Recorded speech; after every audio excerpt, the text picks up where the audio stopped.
তালের এই নতুন পিঠা শুধু একবার বানিয়ে দেখুন, এর স্বাদ সারা বছর মুখে লেগে থাকবে। নমস্কার বন্ধুরা, পূর্বাস কিচেনে আপনাদের সবাইকে স্বাগত জানাই। বন্ধুরা, আবারও একটি নতুন রেসিপি নিয়ে হাজির হয়ে গেলাম আপনাদের সামনে। আজকে আমি একটি তালের পিঠার রেসিপি আপনাদের সঙ্গে শেয়ার করছি। তো প্রথমেই আমি একটি কড়াইতে দিয়ে দিচ্ছি 1 বাটি পরিমাণে তালের পাল্প। তারপর গ্যাসের ফ্লেমটা অন করে এটাকে একটু গরম করে নিতে হবে। বন্ধুরা, আপনারা তো অনেকেই অনেক রকমভাবে তালের রেসিপি বানিয়েছেন, তালের বড়া, তালের ভাপা পিঠে, পুর পিঠে। তো এই পিঠেটা একবার ট্রাই করে দেখুন, বাচ্চা থেকে বড় সবাই কিন্তু চেয়ে চেয়ে খাবে। আর আজকে কিন্তু আমি কোনো রকম চালের গুঁড়ো কিংবা চাল বাটার ঝামেলা ছাড়া মাত্র দুটো উপকরণ দিয়ে আজকে আমি পিঠাটা বানিয়ে নিচ্ছি। তো আপনারা কিন্তু স্কিপ না করে সম্পূর্ণ ভিডিওটি দেখতে থাকুন। তো দেখুন, তালটা আমি খুব ভালোভাবে গরম করে নিয়েছি। এবার এখানে আমি দিয়ে দিলাম 1 বাটি পরিমাণে লিকুইড দুধ। দুধটা আমি আগে থেকেই জাল করে তারপর ঠান্ডা করে রেখেছিলাম। এবার এই গ্যাসের ফ্লেমটা একদম লোতে রেখে এই তালটাকে খুব ভালোভাবে দুধের সঙ্গে মিশিয়ে নিতে হবে। এরপর এখানে আমি দিয়ে দিচ্ছি মিষ্টির জন্য গুড়। তবে আপনারা চাইলে কিন্তু এখানে গুড়ের পরিবর্তে চিনিও ব্যবহার করতে পারেন। এরপর গ্যাসের ফ্লেমটা একদম লোতে রেখে এই গুড়টাকে খুব ভালোভাবে এর সঙ্গে মিশিয়ে নিতে হবে। আর গুড়টা যতক্ষণ না গলে যাচ্ছে ততক্ষণ কিন্তু আমি জাল করে নেব। এরপর দেখুন, এখানে আমি দিয়ে দিচ্ছি 1 চিমটি পরিমাণে নুন। নুনটা খুব ভালোভাবে কিন্তু এর সঙ্গে মিশিয়ে নিতে হবে।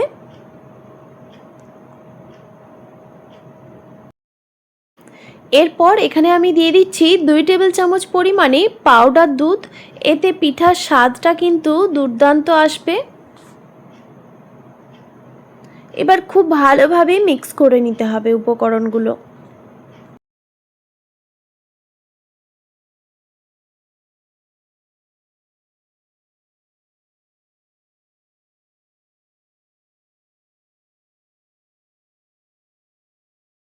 সব উপকরণগুলো খুব ভালোভাবে মিক্স করা হয়ে গেছে আর গুড়টাও কিন্তু গলে গেছে। এই সময় আমি দিয়ে দিচ্ছি 1 বাটি পরিমাণে সুজি। আর সুজিটা দেওয়ার সময় অনবরত এইভাবে নাড়াচাড়া করতে থাকতে হবে, না হলে কিন্তু দলা পেকে যেতে পারে। তো সুজিটা দেওয়ার পর খুব ভালোভাবে নাড়াচাড়া করে নিয়ে এবার আমি সুজিটাকে একটু সেদ্ধ করে নেব। গ্যাসের ফ্লেমটা অবশ্যই লো টু মিডিয়ামে রেখে।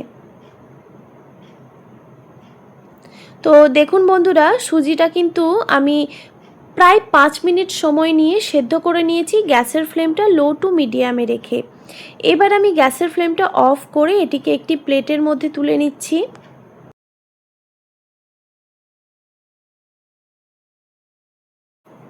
দেখুন, আমি প্লেটের মধ্যে তুলে নিয়েছি। এবার এটাকে আমি একটু ঠান্ডা করে নেব। তো দেখুন বন্ধুরা, একটু ঠান্ডা হয়ে গেছে, মানে হাত দিয়ে ধরা যাচ্ছে সেই রকমই কিন্তু ঠান্ডা করে নিতে হবে। খুব বেশি ঠান্ডা করে নিলে কিন্তু হবে না, মানে একটু একটু যেমন গরম থাকে।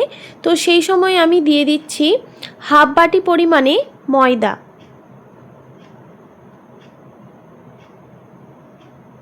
আমি সব ময়দাটা কিন্তু একসঙ্গে দিচ্ছি না, একটু একটু করে ময়দা দিয়ে খুব ভালোভাবে কিন্তু এটাকে মেখে নিতে হবে। এই সুজিটা কিন্তু একটু গরম থাকা অবস্থাতেই এই কাজটা করে নিতে হবে। তো দেখুন, আমি খুব ভালোভাবে মেখে নিয়েছি একটু একটু করে ময়দা দিয়ে। তো এবার আমি এর থেকে ছোট্ট ছোট্ট লেচি কেটে নিয়ে তারপর এই রকম শেপে আমি পিঠাগুলো রেডি করে নেব। আর বন্ধুরা, প্রথমে কিন্তু হাতের মধ্যে একটু সাদা তেল মেখে নেবেন, না হলে কিন্তু পিঠাগুলো হাতে লেগে যেতে পারে। তো দেখুন, এইভাবেই কিন্তু আমি সব পিঠাগুলো রেডি করে নেব। তবে আপনারা চাইলে কিন্তু আপনাদের পছন্দ মতো শেপে পিঠাগুলো বানিয়ে নিতে পারেন।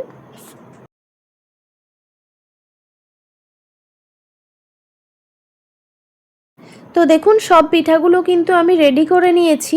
এবার আমি একটি কড়াইতে দিয়ে দিচ্ছি 1/2 বাটি পরিমাণে চিনি।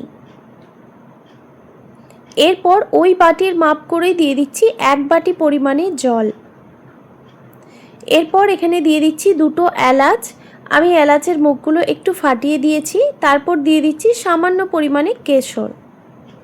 কেশরটা দিলে মানে এই যে চিনির শিরাটা বানাচ্ছি এর একটা সুন্দর ফ্লেভার আসবে।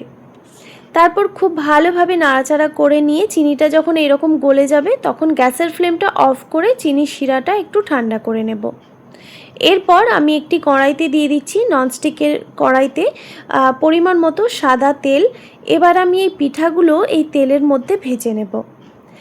আর তেলটা অবশ্যই একটু গরম করে নেবেন। তারপর একটা পিঠা এই তেলের মধ্যে দিয়ে দেখবেন যে পিঠাগুলো ভেঙে যাচ্ছে কিনা। তো দেখুন পিঠাগুলো কিন্তু ভেঙে যাচ্ছে না। তো এবার আমি একে একে সব পিঠাগুলোই ভেজে নেব, তবে একসঙ্গে ভাজা যাবে না, তাই 2 থেকে 3টা ব্যাচে আমি পিঠাগুলো ভেজে নেব। আর অবশ্যই গ্যাসের ফ্লেমটা লো টু মিডিয়ামে রেখে ভেজে নিতে হবে, মানে গ্যাসের ফ্লেম একদমই হাই করা যাবে না, না হলে কিন্তু ভেতর থেকে ভাজা হবে না, ওপরটা পুড়ে যাবে। তো সেই জন্যই গ্যাসের ফ্লেমটা অবশ্যই লো টু মিডিয়ামে রেখেই ভেজে নেবেন।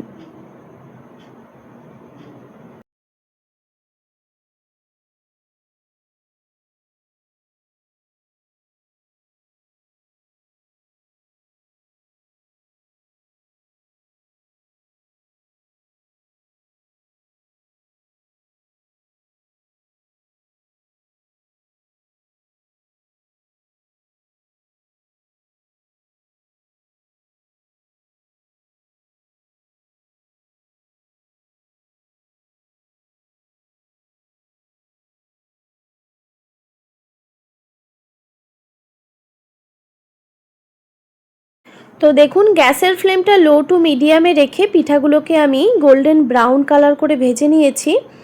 এবার আমি এই পিঠাগুলোকে কড়াই থেকে তুলে নেব, আর গ্যাসের ফ্লেমটা হাই করে দিয়ে তারপর এই পিঠাগুলোকে কড়াই থেকে তুলে নিতে হবে।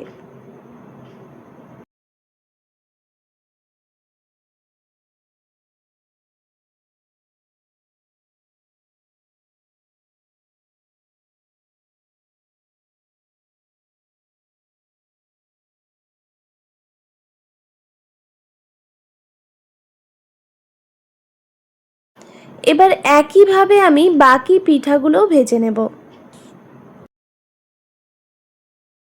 তো দেখুন সব পিঠাগুলো আমার ভাজা হয়ে গেছে। তো বন্ধুরা এখানে বলে রাখি, আপনারা চাইলে কিন্তু এই পিঠাগুলো এইভাবে ভেজে ফ্রিজের মধ্যে স্টোর করেও রাখতে পারেন। তারপর যখন মনে হবে যে পিঠাগুলো বের করব, তখন চিনির শিরাটা বানিয়ে চিনির শিরাতে একটু ভিজিয়ে নিলেই দেখবেন রেডি হয়ে যাবে।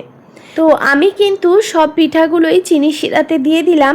তারপর খুব ভালোভাবে এই চিনির শিরার মধ্যে দিয়ে নাড়াচাড়া করে দিতে হবে। আর 1 মিনিট মতো আমি চিনির শিরাতে পিঠাগুলোকে রেখে দেব, তারপর পরিবেশন করে নেব। তো 1 মিনিট মতো আমি রেখে দিয়েছিলাম, বেশিক্ষণ কিন্তু রাখা যাবে না, না হলে কিন্তু পিঠাগুলো একদমই নরম হয়ে যাবে। তো দেখুন রেডি হয়ে গেছে। এবার আমি একটি সার্ভিং প্লেটের মধ্যে তুলে নিচ্ছি। এবার এটিকে আমি পরিবেশন করে নেব। তো দেখতেই পেলেন বন্ধুরা যে কত সহজে তৈরি হয়ে গেল তালের নতুন স্বাদের নতুন পিঠা। আপনারা অবশ্যই এই পদ্ধতিতে একবার হলেও ট্রাই করবেন, আর কেমন লাগলো অবশ্যই কমেন্ট করে জানাবেন। তো দেখুন একটা পিঠা আমি আপনাদের ভেঙে দেখাচ্ছি কতটা রসালো হয়েছে।